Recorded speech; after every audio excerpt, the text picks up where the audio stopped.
part of Double P Media, doublepmedia.com. Spoiler alert, when this podcast talks about the books of His Dark Materials, it does so in the context of the most recent book. And when it talks about the television show on the BBC and HBO, it does so in the context of the most recent episode. You've been warned.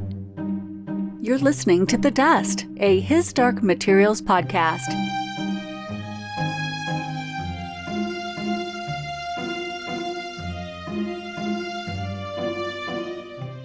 It's been so long since I've been on this feed, I hope I remember how to do this. Welcome to The Dust, a podcast dedicated to His Dark Materials and to, of course, Philip Pullman's book series that relate to that. As you all know and have heard from every other podcast, a trailer finally hit at New York Comic Con, kind of a teaser trailer.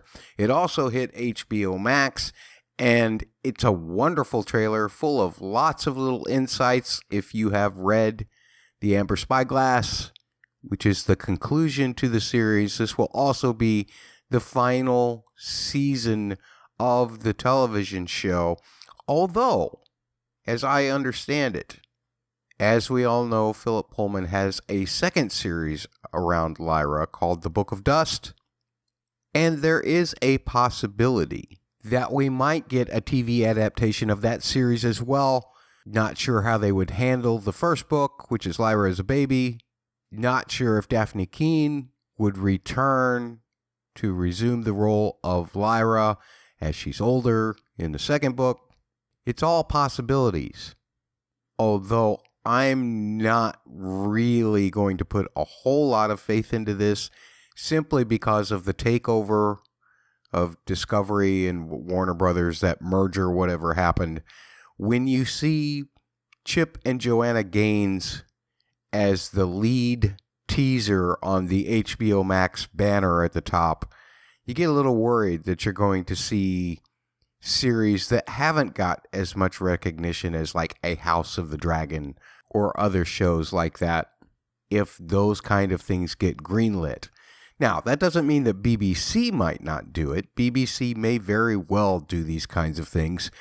It's just a question of whether HBO will continue their partnership with BBC, for one, and whether they will pick up as much of the BBC new materials, for two. And it's all speculation, and it's all very dependent, I believe, on us continuing to watch all those episodes of His Dark Materials on HBO Max or HBO On Demand, or however you're getting the HBO content. Discovery will continue to put up shows like Chip and Joanna Gaines in lieu of what I consider to be good television, unless we make our presence known to them. We must get out there. We must rewatch seasons 1 and 2. I'm planning on doing that before the new season airs on December 5th on HBO Max. I have no idea what you folks at the BBC are going to be doing regarding this series, but I do know that we will be getting 2 episodes a week starting on December 5th, so that it's all wrapped up by the end of the year. Again, this feels very much like either HBO or the parent Discovery Company just want to get this over with, which I feel, of course, is very, very unfortunate. Something else that is unfortunate for you guys who want to dig into all the shots looking at it through a book perspective. I don't have Holly here with me, and I will not discuss any kind of spoilers without her here with me and without giving you a clear delineation of show-only people and book reader people, because we don't want to upset anybody. We don't want to spoil anybody. Heck, maybe even me just talking about the fact that there's another series and what age Lyra is in those may have been a spoiler. If so, I apologize. You will not have to do anything except hear a literal interpretation of what I'm seeing in the trailer this time around. That is the unfortunate part. The fortunate part is that Holly will return to podcast about the series, and she will even return sometime in the near future to give a spoiler-filled discussion with all of the references to the Amber Spyglass that are in this particular trailer. I will be explaining some things that might seem a little bit odd to you, but I will try not to do it in a spoilery way. We're going to try to get more of your influence in our podcast this final season and then decide what we're going to do. Obviously, there won't be anything else to cover television-wise. And our friends over at Girls Gone Canon have already done such an exquisite job of covering the book series. Not sure what the future of this podcast is going to be. But fortunately for you, we will be here reviewing both episodes that air on HBO each week to brighten your holiday days and nights. And we need your help. We're going to be doing our 3 words again. If you want to submit what's worse questions, we want to hear them from you. And you say, that's just fantastic, Matt. I would love to contribute to your community. But how the heck do I do that? There are several ways. Some of them have changed. I just want to make sure that you have all of the new information. Naturally, you can find our podcast all over the place, wherever you get your audio content. Don't forget that our reviews will be on YouTube as well. They appear on the Double P Media YouTube channel. So get over there and subscribe now. You're already getting great House of the Dragon coverage from the Joffrey of Podcasts there. You're getting great coverage of Star Wars shows from Parsec Passion there. I participate in a podcast called Bustin' Blockbusters, which airs there, that covers all of the big franchises. We covered Lord of the Rings recently. We covered Wheel of Time last year. With Bubba and Catfish, I covered The Last Kingdom and Babylon Berlin. A new season of Babylon Berlin is coming up. And Bubba does these great murder mystery podcasts as well, where he covers shows that are murder mysteries, like Only Murders in the Building, which gets a lot of traction over there. And they're going to be covering Magpie Murders, which is on PBS starting this week. So there's no reason not to go over there and subscribe. I've talked enough, but I haven't given you the URL yet. Go to youtube.com/C/the word double, the letter P, the word media, all put together, Double P Media over there. And if you ever want to complain about the bosses who sponsor this podcast, which is Double P Media, you can tweet to Bubba or Catfish at the word double, the letters PHQ. As for this podcast, we want you to tweet directly to us by tweeting to at the Dust Podcast. The word the word dust, the word podcast, all put together. At the Dust Podcast. Now here's the thing that I think has changed. We're no longer using the email address with the dust in it. Simply because I have so many podcasts and so many emails to try and keep track of, I'm consolidating everything into one email address. Remember this email address if you have deep thoughts that take more than, 200 some odd characters on Twitter and you don't want to do a whole bunch of replies to yourself or tweet threads.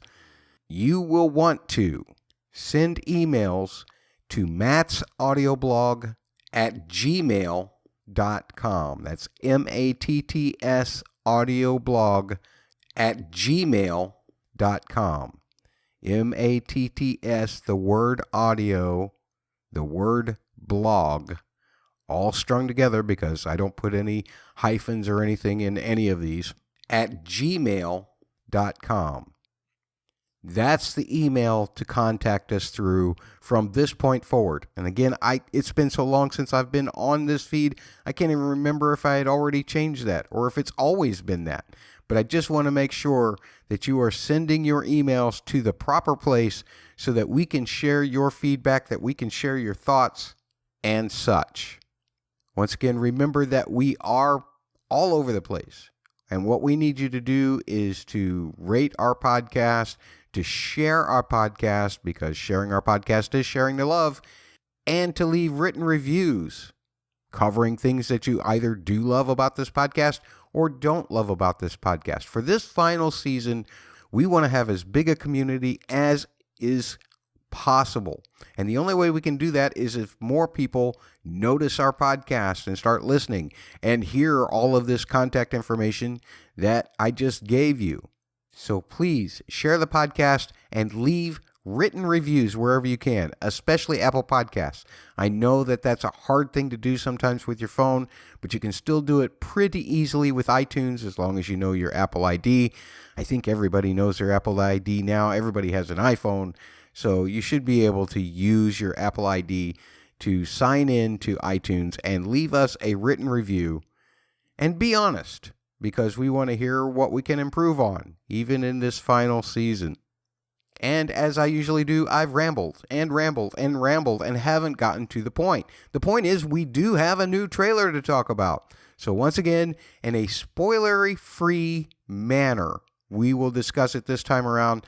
And then Holly and I will return sometime in the very near future to discuss it in relation to the book, The Amber Spyglass, and what we can glean from the trailer, or perhaps new trailers will come out between now and then.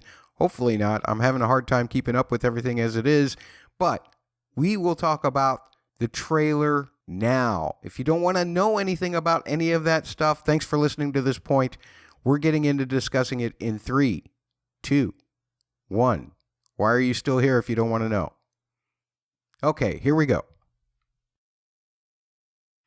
In the very first shot, we have, looks like Lyra, Pan, Will, and someone else walking down a hallway. What can we conclude from this shot in relation to what we know from season 2? Well, obviously, the last time we saw Lyra, she was in a suitcase, and Will was not around. So that must get resolved at some point. We also hear Marissa Coulter saying, "There are forces out there, Lyra." So this is obviously a time when they're still together when she says this. There's an awful lot of color desaturation, I suppose you could say, in this shot. It feels very sterile. The entire trailer feels like it has a darker tone to it for the most part, except for a couple of shots where you're clearly outside. Obviously, there can be guesses as to who the other person is with them. They're blonde. They have their hair back in a bun. And as I have one of the screenshots paused, as I look at it, it almost looks like I can see a bear's face in the back of the head.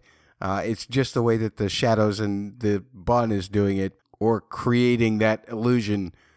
As Marissa continues by saying that you can't begin to understand, we see a shot of something that looked a lot like the door that Lyra passed through to get to Chitakaze. But this time we're seeing that Azrael and Stelmaria are there, and they appear to be very much outside. I'm not sure where they are, but this door appears right in front of them, and Azrael actually gives a laugh, a giggle almost, as if he's delighted to see it. We know he passed through there at some point, or right at the end of season 1.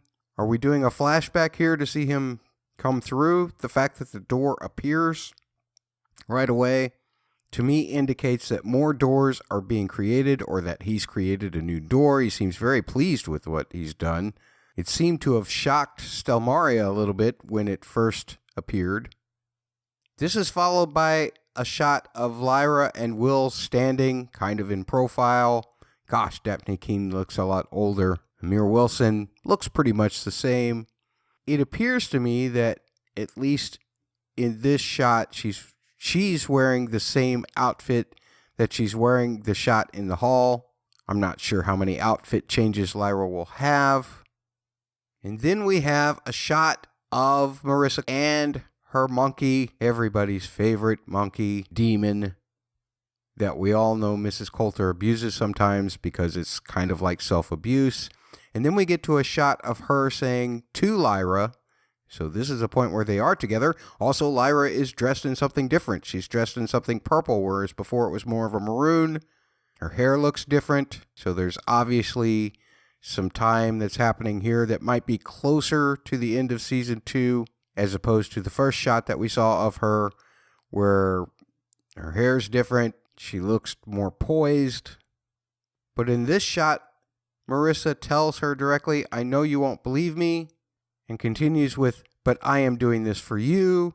And then we see a shot of Pan changing into a bird, as it appears that Will and I think that's Lyra there as well, are going across this almost barren, and is that steam flowing out? No, it's a tree. The one lone living thing in the ground there. The ground looks kind of sandy, kind of rocky. And then we get an overhead view. I don't know if this is the place where they were at or not, but it's an overhead view of kind of a cliff face, kind of a rocky beach looking place, before the scene shifts to seeing a shot of Azriel and Seraphina walking towards an open area out of almost like a hangar. They've got a third guy with them, and I love this guy. He used to play Echo on Lost. At least I think that's Adewale.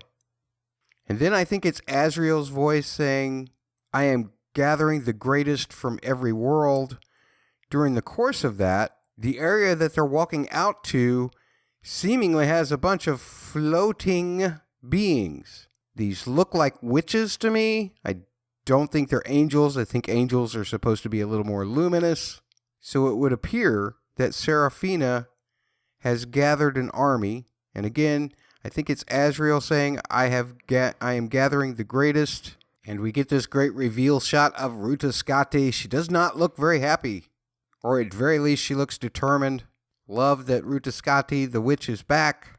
And whoever that voice is says they've gathered the greatest from every world. And we see Mrs. Coulter, first her heels, and then we get a shot of her walking into a place that really gives me Magisterium vibes. And as we see that shot, the whole sentence is, I'm gathering the greatest from every world, once again. And then we see a shot of Yorick. Will is with him. There's a bunch of men standing around. It looks like Yorick has just taken care of somebody. He's surrounded by all of these other people who are holding weapons like they're going to do any good against Yorick, right? And once again, I believe that it is Azriel who is continuing, and he says, to help me wage war. And we have a profile shot of Will and a being standing beside him, and then they look at each other. I believe that is an angel, ladies and gentlemen. We have seen an angel in this trailer already. And then there is a shot of Mary Malone. As we know, she traveled to Cittàgazze in the last season, but I'm not sure that that's where she is now. I mean, the area where she's standing looks like this, almost like those huge redwoods out in California, just huge tree. I can't even give a perspective really on how high up she is in the tree, because she appears to be walking on this huge branch of a tree. Remember, she was finding little signs of what she was being told by angels before, near the end of the season 2. So where is she at now? She is looking up. Love her hat. The trees in the background seem very big also. So I think it's safe to say Mary Malone has found wherever it is the angels were leading her to. Then there's this shot of all of these soldiers. They appear to be looking up at something as the camera kind of pans around. Are these Magisterium soldiers? I mean, we just heard what I think was Azriel say he's gathering a great army. Are they part of his army? I'm going to suspect the former. And then this character being played by Adewale is asking someone, I presume Azriel, tell me who this war is really against. And then a quick shot of a specter taking somebody out while soldiers that are uniformed exactly the same as what we saw in that pan shot are pointing weapons, probably pretty uselessly. Specters are pretty quick. And Adewale continues saying, and what you want from us. And there we have a shot of Lyra and Will. There's mountains and cliffs in the background. They've turning towards, or at least Lyra is turning towards the camera. It seems to be nighttime. They're wearing the same clothes as they were in the hallway shot and in the shot of them in profile earlier in the trailer. But once again, I don't imagine they've had much of an opportunity to change clothes, so they may be dressed like this for most of the season, so I can't place it chronologically. It is nighttime. The lighting is weird. It looks like there's moonlight on that cliff. And then we have a shot of Azriel. I think it's him flipping the switches and adjusting whatever, the pitch control or whatever, of some kind of device that he's in. It's propeller driven. You can see the propeller spinning in the background, almost like a sideways helicopter. He's concentrating very hard, and the machine seems to come to life even more as he opens his eyes. And then we have this character that Adewale is playing, whose name I don't have yet, or any indication of in this trailer. Looks like he's talking to Azrael again, and he says, "Try not to die." And Azrael kind of laughs it off, and then I think we see the ship, or whatever this craft is, that Azrael was in, streaking across the sky, over the sea, to the point where it's emitting some kind of great energy as well. And it either starts to move so fast that it gets over the landscape out of our view really quick, or it disappears completely. Is that possible? We then get a title card saying the Epic Series returns, and then a lovely shot of some mountains with snow on them. You can see snow covered all over the place. Is this possibly Yorick's homeland? Not certain. I may just be linking that because in the next shot, we see Lyra and Yorick reuniting, her giving him a hug. During that same time, Mrs. Coulter is saying, "Many times I've tried to save her from danger," so now she's obviously not talking to Lyra. And we do see who she's talking to after the Lyra-Yorick hug. She says, "It's cost me everything." Although we don't really see him yet, we just see the back of his head. And then we have a shot of Coulter in handcuffs. Then we get the reveal of who Mrs. Coulter is talking to. It's Will. And he is asking her, "What could be more dangerous than you?" The shot pans out, and we do see that it is Mrs. Coulter who's in handcuffs. And then we see, I believe it's an angel, but something is being done to it. It's being force-fed a lot of energy, or perhaps being restrained. And we hear Mrs. Coulter's response to Will's question, saying the truth. So the truth could be more dangerous than her. And as that is happening, there's more of that energy flowing, and then we get another title card saying based on the global bestsellers, and a shot of a boat that looks an awful lot like the boat that Lyra traveled to the north in the first season. Probably not the same boat, but it certainly looks very similar. And then we hear Lyra speak. "When I was asleep, Roger spoke to me." And then we hear Roger's voice saying Lyra, as we see a shot of Lyra seemingly in that same purple outfit that she was in when she was talking to Mrs. Coulter, although this may be some kind of dream state because she looks like she's asleep. Although also maybe not, because in the next shot as she's turning around, hearing Roger's voice, her hair seems a lot longer. And come to think of it, I think there was a little more blue in that outfit that Lyra was wearing earlier. And then we hear, I think it's Lyra saying this, "I can feel death in there." And in that shot, it seems like there's an awful lot of people standing around.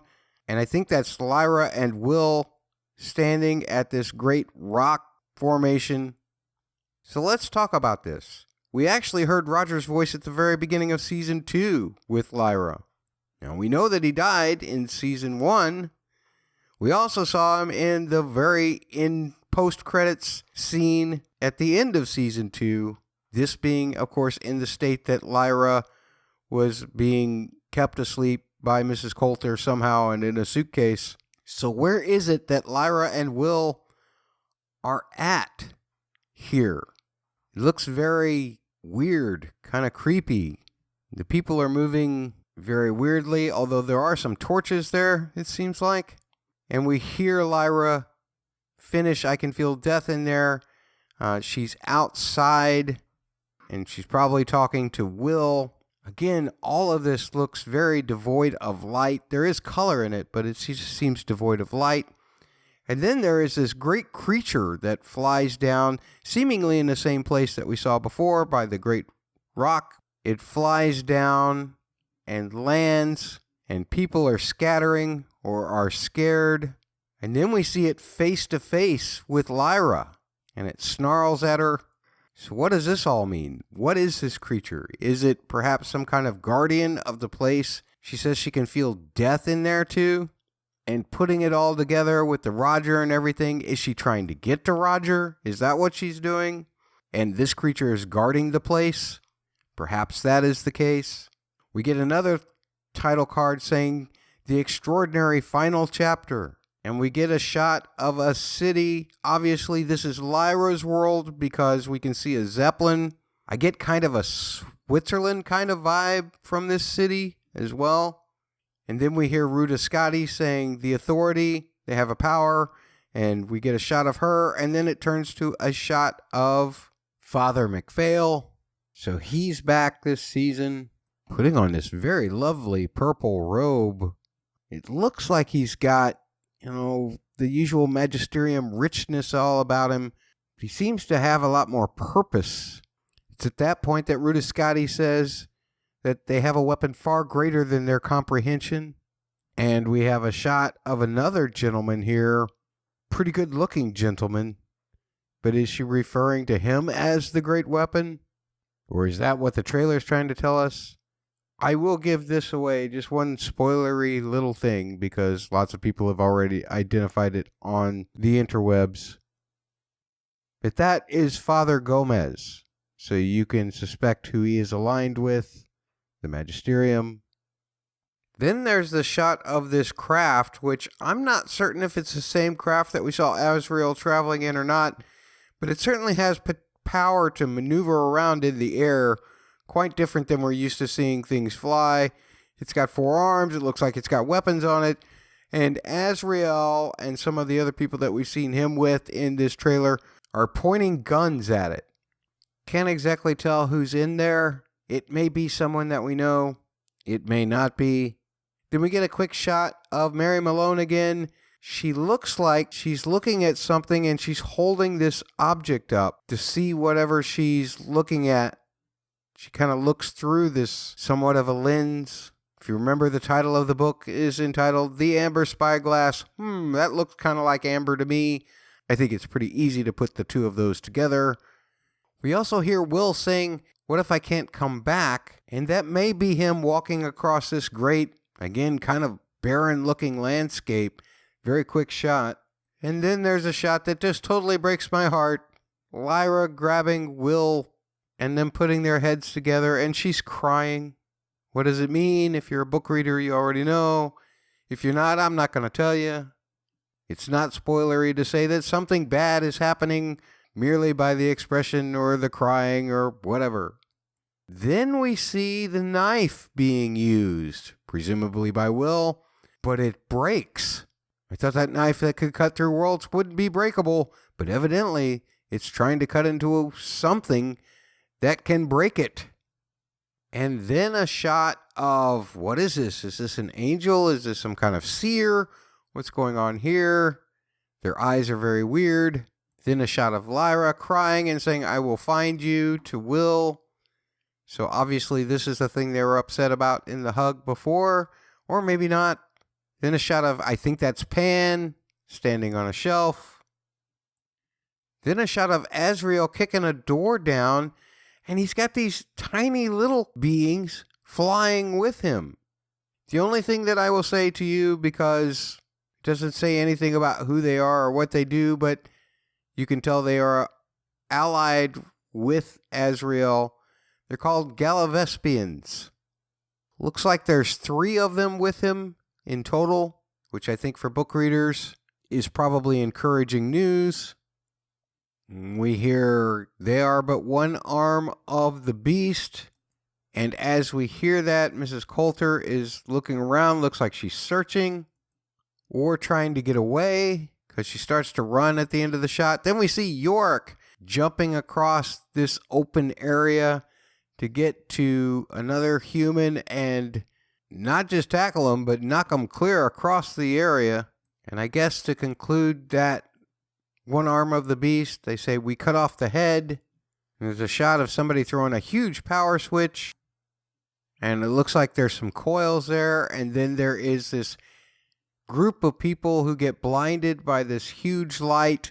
I don't know if those are connected or not. And then a shot of Lyra letting out this scream, this menacing look, kind of a scream. And then we go to black and we come back on Azrael, who says, and the rest will crumble. So evidently he's the one who's been saying that. But one arm cut off the head, all of that. Then a shot of Mrs. Coulter walking through some area, and she peers up, like she's looking up through some kind of vent above her. Sunlight's coming through there very strong. And then another shot, pretty big shot, of, I'm not sure which of these aerial crafts we're looking at here, but it crashes to the ground and skids across the ground. And then a shot of Will and Lyra, and Will says, no turning back, I guess. And Lyra agrees, no turning back. Then we see what I think is Azrael throwing another power switch, and lots of bright light happening when he does that. We see a shot of him through the window, and he's screaming. And then some kind of little creature that does not have wings, but looks somewhat similar to that vulture-like creature that we saw before, reacting in a negative way to something. Then a quick shot of Lyra. Looks like she's falling from somewhere and into a place that seemingly has some kind of weird energy going on, or some kind of weird smoky effect to it, not sure which. A shot of Will looking in horror, probably due to Lyra falling. A shot of that Father Gomez character that I talked about earlier. It looks like he's aiming a rifle. A shot of Marissa, and she's in that same outfit that she was kind of running in, except now a hand's being placed over her mouth. She looks scared. Then a shot of Lyra and Will sitting on the ground and hugging. Very upset. Could be part of that same scene we talked about earlier. And then Will crying, screaming. And then it looks like one of those crafts, actually almost like in outer space or somewhere in between universes or something. And a light flashes and you see this great, almost fortress-like place that it's traveling towards. And we hear a voice say, this is the final rebellion. And then after that flash of light happens, it looks like there's lots of angels everywhere around that craft. And you can also see what I think are witches in silhouette. So obviously this is the formation of an army, probably Azrael's. Maybe the fortress that you see there is the place where the enemy is at. And then we get the title card saying December 5th is when everything will start.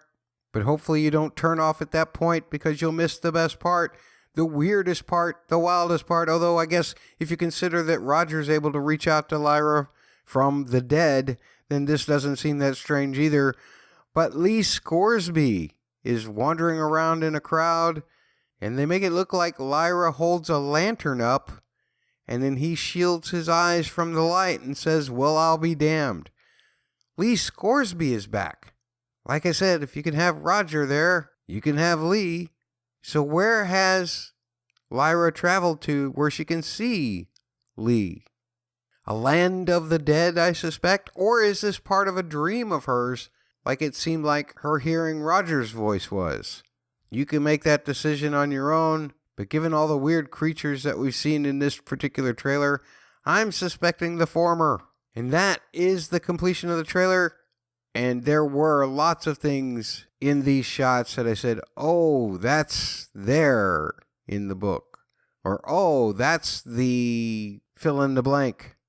But we'll be back with Holly soon to talk about it in full book spoiler discussion form sometime soon. In the meantime, if you have any thoughts about the trailer that you'd like to share with the podcast, please do. I know this was very generic. It was more just a kind of a play-by-play than any kind of analysis. Let's hear your analysis. Tweet to @TheDustPodcast or send emails to mattsaudioblog@gmail.com or leave comments in the YouTube videos at Double P Media. That's youtube.com/C/the word double, the letter P, the word media. Thanks for listening. This is Matt. Take care.